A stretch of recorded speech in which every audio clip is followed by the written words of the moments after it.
Do you want to know how to resolve your conflicts in your marriage? Today we're going to give you 5 skills or keys to resolve conflict. Learn and apply these keys and the benefits will last a lifetime.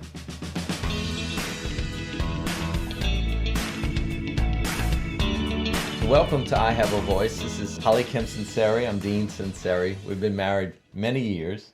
31 at least. 31. 31 and counting. And counting. We're going to get right into it.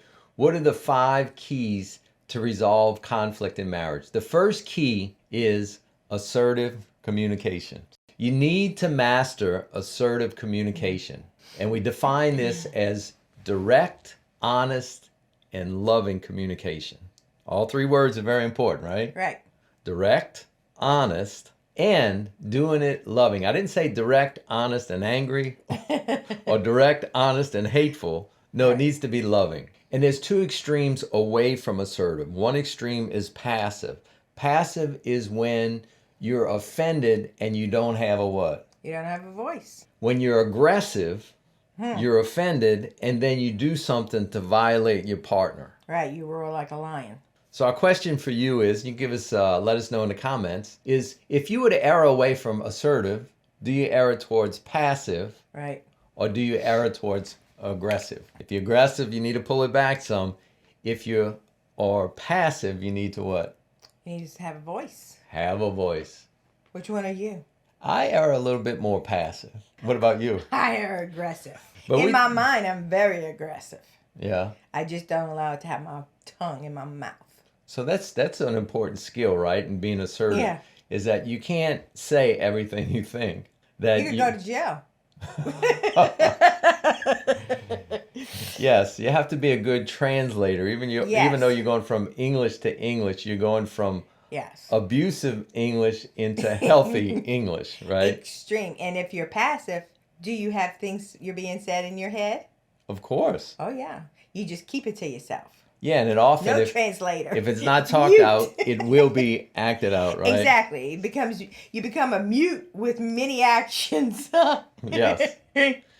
So the key to assertive communication, which is the first key to resolving conflict, is it needs to be respectful. Respectful is the key. Each extreme is disrespectful. If you're passive, you're disrespectful to yourself because you're not having a voice. If you're aggressive, you're being disrespectful to your partner because you're violating them. Yeah, your voice is too big. So the rule needs to be, you need to be respectful of yourself and your partner. Let's get into key number 2 in resolving conflict is the word grace, say grace, and truth. And the order is very important. Yes. You have to learn to be graceful and truthful, but you need to lead with grace. Well, you might say, I heard grace in church, but I don't know what that means on a communication, a psychological level. This is what it means. It's to have an unconditional acceptance of where the other person is and an acceptance of their viewpoint. Does it mean that you agree with them? No. But grace is being able to hear their point of view and accepting that that's where they are at. It's very normal, especially if you come from very different backgrounds, to have very different points of view. But my partner needs to know, there's a famous psychologist, Carl Rogers, and probably one of his greatest insights he gave the field of psychology. He said that if you want to be a good communicator, you need to reflect back to the partner exactly what you heard them say. Now that sounds so simple, but that can revolutionize your communication. Yeah, because what people say is not usually what we hear, because we translate some of those words into definitions that are different than the definition the person that is speaking has, our spouse.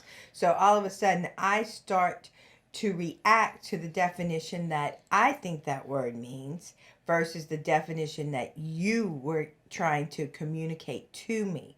So now we're not even in the, sometimes we're not in the same room, but sometimes we're not even in the same country. I mean, it's like you have a different understanding of the word. Exactly. That's why repeating it exactly and saying, what do you mean by this word? Then that way your partner can tell you their definition. Because if I hear you said that I was abusive may be to you that I'm being loud. where abusive to me may mean someone is hitting you. And I'm like, I'm not being abusive. And I'm screaming, right? And you're like, you are. But where the misconnect is the meaning of the word. Yeah. So that's why when we don't repeat back with questions and understanding, we start fighting over a word that we're not even having the same meaning. We're using the same word, but we don't have the same definition. Meaning. That's good. You know, it reminds me of Byron, our Nicaraguan son. Yes. When he came to the United States and he was learning English, and you know, it was an affectionate term to call your girlfriend in Spanish my little piggy. How you say it in Spanish? I think it's gorda or something like that. Gorda. And I said, not a good idea in the United States to call your girlfriend a little piggy. Yeah. So the first part of it is grace, but the second part of it is truth. And truth is speaking my truth from my perspective. Right. But it's also doing it with humility of knowing that my perspective may be limited. That's right. Well, and I think the key word right there was your truth, not the truth. Exactly. It's my truth, not the truth. But my truth, I believe, is the truth. Exactly. But I need to have the humility to know that it may not be the truth. The truth. That's right. It's your truth the way you see it. It's my truth the way I see it. And that's what we're trying to have compassion and understanding so we can resolve to either agree, disagree, have another solution. So you need to lead with grace. Yeah. And then speak the truth. Yes. If you lead with truth and you have no grace, it's going to cause more problems than it is going to solve. Yeah, because if there's no appearance of love and humility in the conversation, and there's just this bluntness, then I'm not going to talk to you or I'm going to fight with you. You know, so where if I'm leading with grace, then you've captured me to be engaging. Yeah, if you imagine it in this way, if I'm angry, she's angry, and we communicate, it doesn't matter what the words are.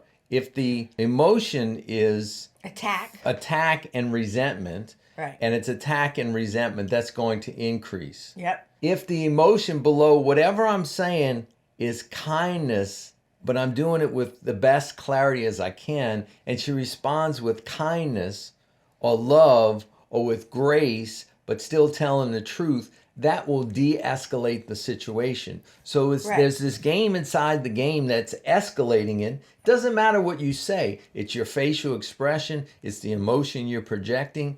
And if you can't shift out of that, it's going to increase and explode. Yeah, and just to give you ladies a key, men do not like tone is one of the biggest issues they have with women.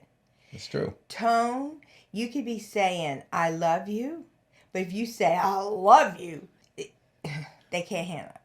So tone is something with the ears and testosterone, I think, okay? I don't know, but I'm going to tell you, tone is everything. So grace will tone it down where what you're saying has more mercy in it, and it has more kindness in it, and it's more loving, and then the truth comes, you're going to get a lot further in whatever we're having this discord. You know, it reminds me of a scripture that love covers a multitude of sins.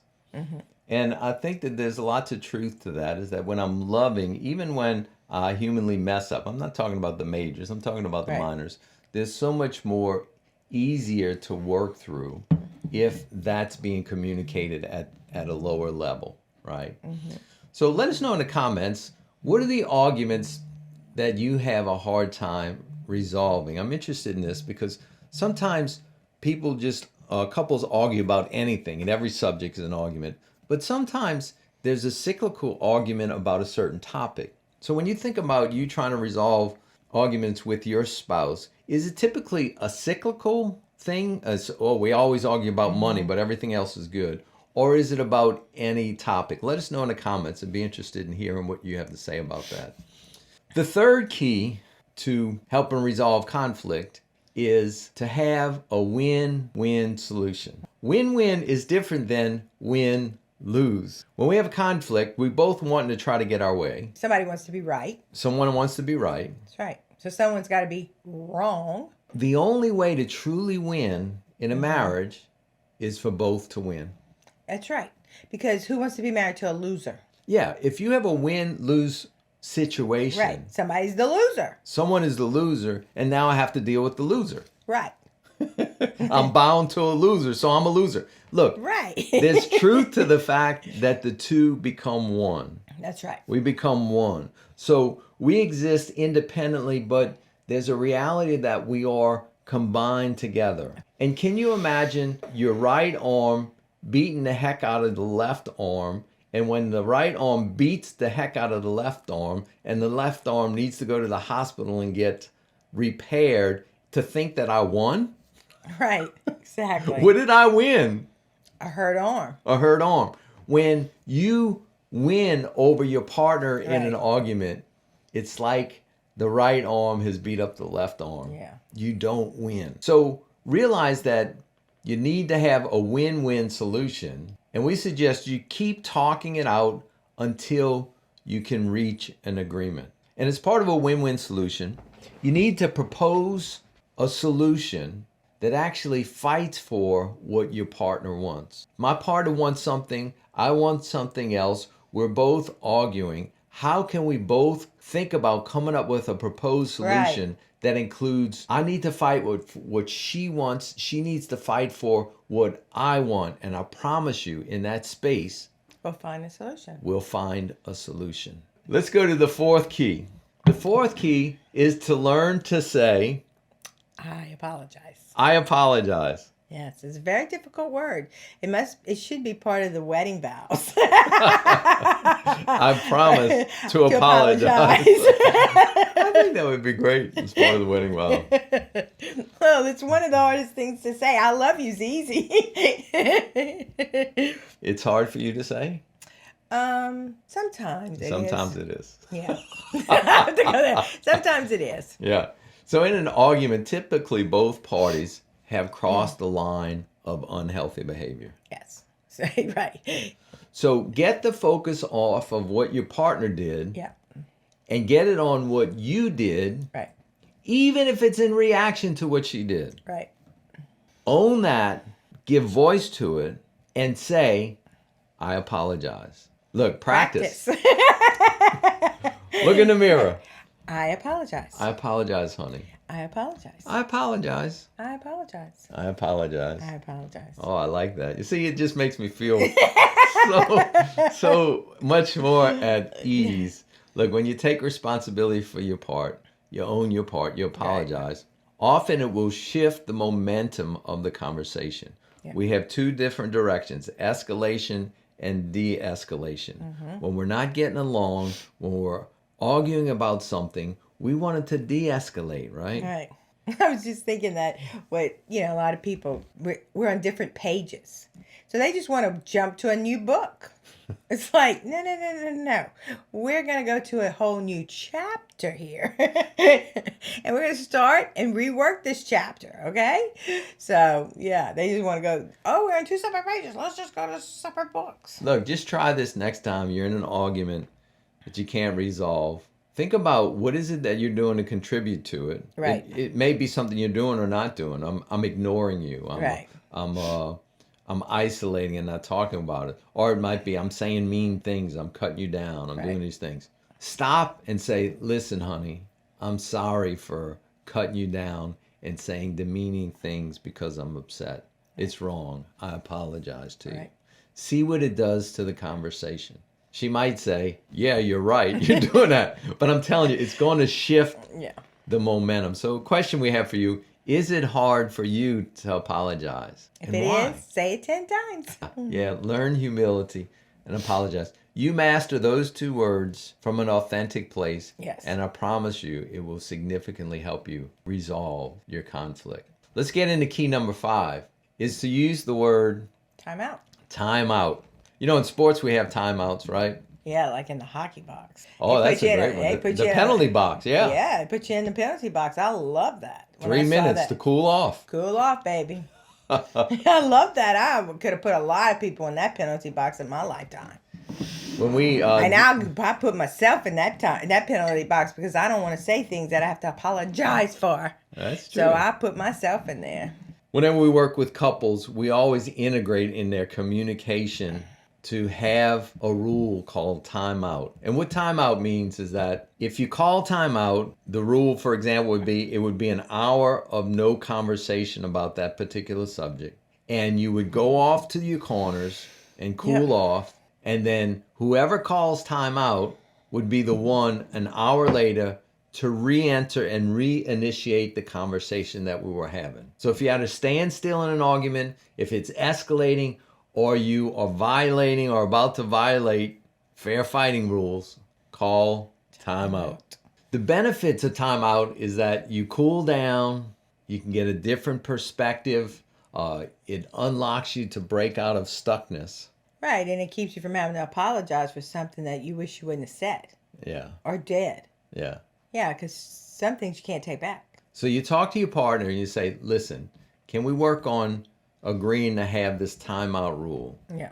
And that either you or I can call timeout. And when we call timeout, what that means is that we table the discussion for 1 hour. We both go off, cool down, do whatever we have to do to get ourselves back. And if I call timeout, I promise an hour later, I will come back and reinitiate the Yeah, conversation. because the fear is that the person that's passive, that's called the timeout, will never come back. will never come back to the table. So Right. you got to come back to the table or you'll never get another timeout. You got to come back to the Yeah. table or they will never let you go or leave the room. Right, they'll follow you. They'll follow you. They'll follow you. And everybody knows about that. I mean, just watch the Johnny Depp trial. That's what he kept saying. She got to follow me. She got to follow me. I'm not saying he was appropriate at all, okay? I'm just saying that you gotta both do it, you know? Yeah. And when you think about the process that we use and our book, A Roadmap to the Soul, it's about moving out of your survival brain or what we call the protector. So it's like that protector is stuck and you got to stop it so you can come back to the table as your true self, as your authentic self. We also have something we want to give you today. We have a link in the description of a PDF that I would send to you. It's 7 ways to strengthen your marriage. So click on that link in the description and I'll get those to you because we not only want you to resolve conflict, but we want you to strengthen your marriage and have the best marriage you can have, right? Yeah, and if you know anybody that is struggling, like probably a lot of people, send them this video. Yeah.